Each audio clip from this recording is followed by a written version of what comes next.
هذا الشوتجن اللي معاي من شركة وينشستر.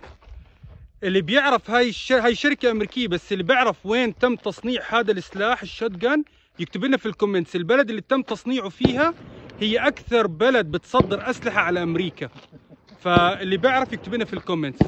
شو رأيكم في هذا الشوتجن؟ طبعا الريكويل فيه كثير عالي، بس الطخب برجع كتفكم كثير لورا. توي جربناه.